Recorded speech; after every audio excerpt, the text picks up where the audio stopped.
बिस्मिल्लाहिर्रहमानिर्रहीम। अस्सलाम वालेकुम। हलवा कद्दू बहुत सारे तरीक़ों से आपने बनाकर खाया होगा, लेकिन आज जो तरीका आपके साथ शेयर करूंगी सब घर वाले इंशाल्लाह उंगलियां चाटने पर मजबूर हो जाएंगे और बहुत ही आसान तरीके से बनाऊंगी। ज़्यादा से ज़्यादा 30 मिनट लगेंगे, बहुत ही कम टाइम लगेगा और बग़ैर प्याज और बग़ैर टमाटर के हम इसको बहुत ही अच्छे तरीके से बनाएंगे।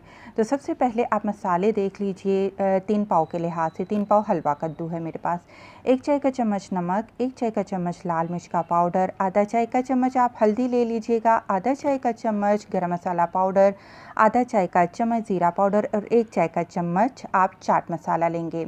इसके अलावा तड़का लगाएंगे कुछ मसालों का, जिनमें आधा चाय का चम्मच मेथी दाना है, 1 चाय का चम्मच सौंफ है और आधा चाय का चम्मच सफ़ेद ज़ीरा है। चीनी लेंगे 2 चाय के चम्मच, क्योंकि ये सब्ज़ी तीखी होने के साथ साथ हल्की सी थोड़ी सी मिठास वाली भी होती है, तो बहुत ज़बरदस्त कम्बिनेशन रहेगा। 1 हरी मिर्च लेंगे, थोड़ा सा हरा धनिया हम लेंगे। तो तेल आपने 1/4 कप लेना है, ज़्यादा तेल आप शामिल नहीं करेंगे, इस्तेमाल बिल्कुल भी नहीं करेंगे। तो सबसे पहले हमने शामिल कर दिए हैं साबुत मसाले और साथ ही 1 हरी मिर्च जो मैंने आपको दिखाई थी, इसका हम तड़का लगाएंगे, क्योंकि तड़के में लगाई गई हरी मिर्च से जब खाना बनता है तो बहुत ही ज़बरदस्त खुशबू भी आती है और जायका भी इसका बढ़ जाता है। तो आप देखिएगा मसालों को आपने बड़ी एहतियात से फ्राई कर लेना है, देखिए जल ना जाएं मसाले। और ये देखिए मैंने हलवा कद्दू को काट कर रख लिया था। आप देख सकते हैं कि किस साइज़ के मैंने ये क्यूब्स में काट कर इसको रखा है। और हलवा कद्दू का ये होता है कि देखने में इतना सख्त लगता है, ऐसे लगता है जैसे गलेगा ही नहीं, लेकिन ऐसा बिल्कुल भी नहीं है। ज़्यादा से ज़्यादा ये 5 मिनट लेता है और ज़बरदस्त किस्म की हमारी सब्ज़ी बनकर तैयार हो जाती है। तो हलवा कद्दू हमने डाल दिया है, सारे के सारे मसाले भी डाल देंगे। जैसा मैंने आपको पहले भी बताया था, बहुत ही आसान तरीका आपको बताऊंगी, बिना टमाटर के, बिना प्याज के, बिना अदरक लहसुन के हम इसको बनाएंगे। और ये हम सारे मसालों को हलवा कद्दू में लपेट देते हैं, अच्छे से इसको मिक्स कर लेते हैं। और ये देखिए सारे मसालों को मैंने इसमें लपेट दिया है।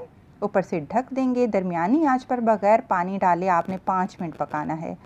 और 5 मिनट के बाद अल्हम्दुलिल्लाह ये देखिए हल्की हल्की सी ग्रेवी बिल्कुल आपको नज़र आ रही होगी।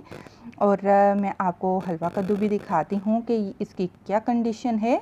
ये तकरीबन 90% तो ये गल चुका है 5 मिनट में। ये देखिए कितना ज़बरदस्त किस्म का ये हमारा हलवा कद्दू गल चुका है। लेकिन अब हम इसमें शामिल करने जा रहे हैं चीनी। चीनी चाहे थोड़ी सी ही है, लेकिन अपना पानी ज़रूर छोड़ेगी। तो इसके साथ ही हम इसमें डाल देते हैं धनिया। तो सारी चीज़ों को अब हम मिक्स करेंगे और मिक्स करने के बाद हम इस को दोबारा हल्का सा थोड़ा सा हम इसमें पानी शामिल कर देंगे, ताकि थोड़ी सी ग्रेवी हो जाए। बिल्कुल भी खुश्क अगर चाहते हैं तो पानी मत डालें, लेकिन हल्की सी ग्रेवी अगर चाहते हैं तो थोड़ा सा पानी आप इसमें शामिल कर दें। दोबारा ढक कर रखेंगे ताकि जो चीनी है वो भी अपना असर दिखाना शुरू कर दे मसालों के साथ। और तकरीबन 3 मिनट के बाद आपके हलवा कद्दू माशाल्लाह से तैयार होंगे, गले हुए होंगे। और इस तरीके से आपने कोई भी लकड़ी का चम्मच लेकर इस तरीके से आप जिस तरीके से कटाकट बनाते हैं उस तरीके से आप इसको मैश करें।